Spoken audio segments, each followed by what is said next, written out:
Di sini saya akan menjelaskan tentang topik yang paling hangat, ya, yang sering kali dibicarakan orang, yaitu tentang Feng Shui. Apa itu Feng Shui? Ya, sebagian masyarakat menduga Feng Shui itu adalah soal kepercayaan. Jadi seringkali kita mendengar, kalau Anda tidak percaya, maka Feng Shui tidak ada. Kalau Anda percaya, Feng Shui masih ada. Gitu. Nah, ini adalah satu persepsi yang sangat keliru. Kita belajar marketing. Kita tidak hanya cukup percaya, dan sebenarnya tidak perlu percaya, asal menjalankan ilmu-ilmu di dalam marketing dengan baik, A sampai Z, maka pasti membuahkan hasil. Begitu juga misalnya ilmu sales, ilmu manajemen. Kalau kita paham A sampai Z dan kita menerapkannya secara konsisten, secara tekun, maka tentu membuah hasil. Sama dengan Feng Shui. Misalnya, di depan pintu rumah kita taruhkan sebuah peti. Percaya atau tidak percaya, siapapun akan kesulitan untuk masuk ke dalam rumah. Ya kan? Begitu pula misalnya, kalau di tengah rumah kita bikin kolam. Tidak perlu percaya bahwa dengan adanya kolam di rumah di dalam ruang yang tertutup, maka kelembapan di dalam ruang itu menjadi begitu tinggi dan dapat menyebabkan penyakit paru-paru atau terjadi gangguan pernapasan. Apakah seluruh keluarganya, seluruh anggota keluarga mengalami gangguan napas? Tidak. Pasti tidak. Tapi sebagian besar tentu akan mengalaminya. Tergantung kondisi badan setiap orang. Karena bagaimanapun kita harus melihat bahwa setiap orang dilahirkan dengan komposisi yang berbeda-beda. Sehingga mungkin daya tahannya lebih kuat. Nah, apa itu Feng Shui? Feng Shui adalah ilmu yang menggabungkan ilmu fisika, meteorologi, arsitektur, landscape, perencanaan kota, dan lingkungan hidup. Plus ditambah dengan hukum universal yin dan yang dan 5 elemen. Di kesempatan lain saya akan mengupas apa itu yin dan yang, apa itu 5 elemen ya, dengan kupasan yang lebih mendalam. Kenapa saya mengatakan hukum universal, bukan lagi ilmu? Kalau bicara hukum universal, artinya dia berlaku dimanapun. Ya, berlaku dimanapun. Kalau ilmu, dia memiliki satu kriteria, yaitu Karl Popper mengatakan bisa difalsifikasi. Ya. Saya lanjut ke slide berikutnya. 6.500 tahun lalu, Feng Shui dikenal sebagai ilmu membaca potensi dan arah energi. Selain tata letak gunung air, akhirnya juga ditemukan suplemen ya, kemudian ditambahkan ilmu 8 penjuru mata angin ataupun kompas. Kemudian yang kedua, kota-kota besar ya, terutama ibu kota, disusun berdasarkan prinsip Feng Shui yang ketat. Feng Shui pada titik ini, ya, pada saat Feng Shui ini diterapkan untuk membangun kota-kota benteng maupun ibu kota, maka sebenarnya kalau kita lihat kembali ke zaman sekarang, Feng Shui ini adalah ilmu apa? Ilmu arsitektur dan planner ataupun urban design, ilmu perencanaan kota. Mari kita lihat apa yang saya tadi sampaikan. Ketika orang zaman dahulu mau mencari energi yang baik, dia mengatakan xue, ya, xue.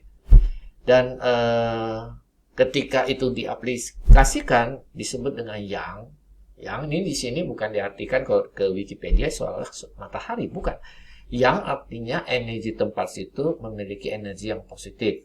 Jadi contoh kota tersebut adalah Luoyang, ya, ibu kota, banyak sekali dinasti beribu kota di situ.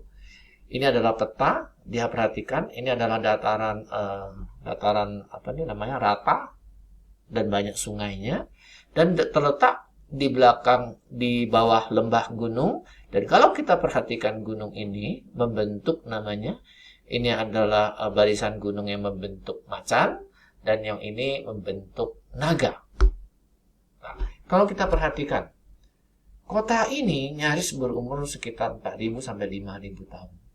Sampai detik ini masih ada. Kemudian kota kedua, Anyang.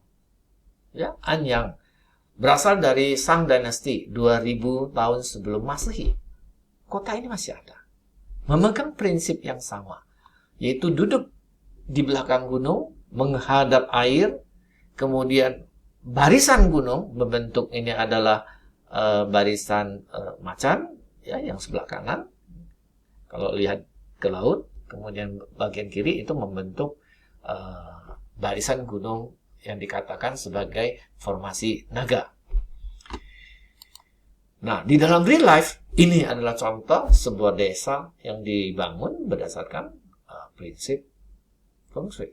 Jadi ini adalah gunung ini adalah gunung kura-kura, ini adalah naga, ini adalah yang lebih kecil, ya, adalah macan. Dan di sini adalah air yang romantis, ya. Aliran air yang romantis di dalam istilah Feng Shui adalah yang membawa energi kehidupan yang sangat luar biasa. Kemudian, karena tadi dia mengandung ilmu fisika, ilmu arsitektur, ilmu landscape, ilmu urban design, ya, maka kualifikasi seorang ahli Feng Shui ini perlu bedah sehingga mungkin masyarakat bisa kebuka, oh ternyata tidak tidak macam-macam, tidak klinik ataupun tidak yang dikatakan memiliki bakat-bakat terpendam. Sesungguhnya mereka adalah orang yang sangat kompleks pengetahuannya. 1. Memiliki kesukaan dan mampu melihat hubungan dan pengaruh antara ruang dengan orang. Jadi dia harus memiliki suatu kemampuan, suatu skill. Dia mampu melihat kalau ruang seperti ini bagus untuk orang ini, mempengaruhi tingkah laku demikian, ya, mempengaruhi hewan, dan benda-benda di sekitarnya dapat mempengaruhi orang lain, ataupun orang yang tinggal di situ, ataupun di kota tersebut. Kemudian, memahami geografi suatu daerah, memahami perletakan gunung dan air, memahami daerah basah dan kering, ramai dan sepi, lalu lintas, aliran pergerakan manusia, dan lain-lain. Kemudian menyukai ilmu meteorologi, memahami ilmu lingkungan, memahami ilmu arsitektur, dan tata kota. Kemudian memahami prinsip dasar ilmu pengobatan Tiongkok dan psikologi. Yang kelima, memahami aliran pemikiran ilmu Feng Shui. Jadi, seorang ahli Feng Shui itu tidak mudah. Dia bukan ilmu yang maksudnya itu tidak memiliki dasar-dasar yang kuat gitu. Hal kedua adalah ini adalah sebuah ilmu karena dapat disampaikan, dapat di copy paste. Artinya kalau orang belajar ilmu Feng Shui berdasarkan prinsip-prinsipnya, maka orang itu juga bisa menguasai ilmu Feng Shui.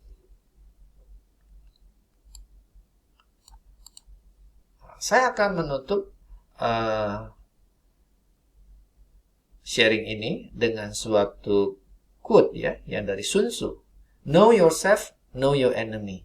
1,000 battles, 1,000 victory. Apa maksudnya? Ini adalah prinsip pertama di dalam kehidupan. Kita harus tahu diri kita. Apa itu harus tahu diri kita? Kalau sebelum suatu dulu jenderal perang belum berperang, dia harus membenahi bentengnya dulu. Ya, membenahi pasukannya dulu. Tahu posisi logistiknya bagaimana, tahu kelengkapan persenjataannya bagaimana, tahu level dari skill daripada pasukannya. Begitu pula lah dengan kita. Kalau kita aplikasikan di dalam kehidupan, paling tidak semua orang tinggal di rumah, ya kan? Semua orang tinggal di struktur gitu, struktur bangunan gitu. Tentu ketika kita tinggal di suatu bangunan, ketika kita pertama kali beli rumah, belilah rumah yang memang cocok untuk diri kita. Kalau itu sudah cocok, sudah cocok, pertama kali artinya apa? Artinya kita sudah tidak kepikiran lagi mengenai bagaimana tata rumah kita mendukung diri kita. Dengan demikian, tinggal hal kedua, know your enemies. Ya, know your enemies apa? Bidang pekerjaan kita. Bidang pekerjaan kita apa? Kita harus tahu. Skill apa yang dibutuhkan? Siapa yang paling maju di bidang ini? Saya harus belajar dengan orang yang paling maju tersebut. Dengan siapa saya harus bekerja sama?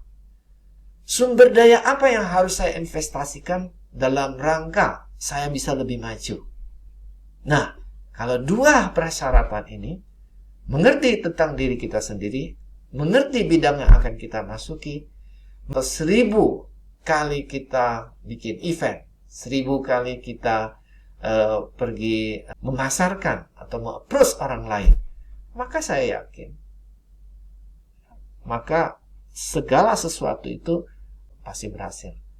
Oke, keep rolling ya, don't stop reaching full potential.